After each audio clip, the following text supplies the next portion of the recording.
Баршаңызға қайырлы күн достар, менің каналыма қош келдіңіздер.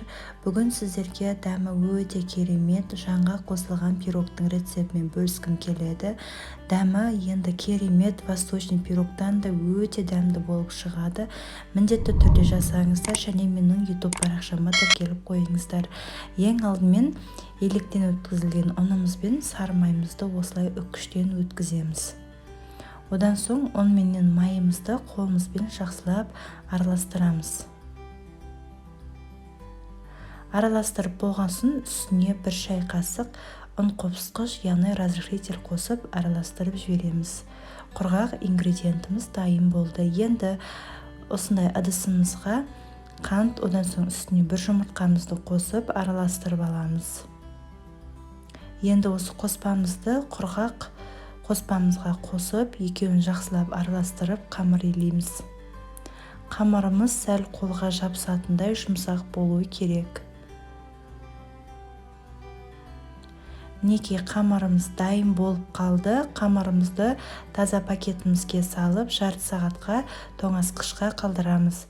Мінекей енді мұнда қамырымыз дайын болды. Ұнымызға аздап ұн сеуіп, осыны оқтаумен жаямыз. Қамыр өте үгілмелі, сондықтан осылай үзіліп кетуі мүмкін.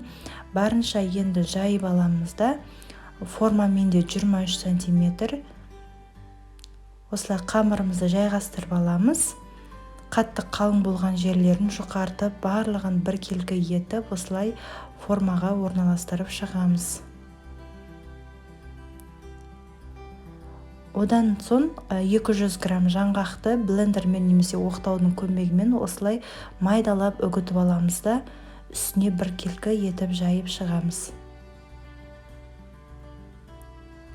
Жаңғақтарыңызды осылай біркелкі етіп орналастырып болған соң, шетінде шығып тұрған, яғни қамырларымызды, бортиктерімізді осылай қолымызбен әдемілеп біркелкі етіп басып шығамыз, немесе қасықтың көмегімен үстінен басып шықсаңыздар да болады. Ең соңында үстіне осындай қоюлатылған сүт, яғни сгущенкамызды жағып шығамыз. Жұқа етіп жағып шығыңыздар.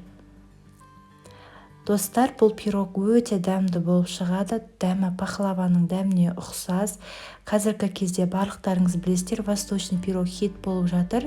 Бұл пирог дәл сол пирогтан да өте дәмді болып шығады. Барлықтарыңызда жасап көріңіздер. Осылай сгущенкамызды біркелкі етіп жағып аламыз. Мінекей, енді пирогымыз дайын болды. 180 градуста 30-35 минутта пісіріп аламыз.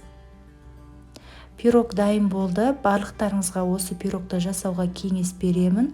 Оңай әрі қолжетімді ғана заттардан тез жасалынатын пирог.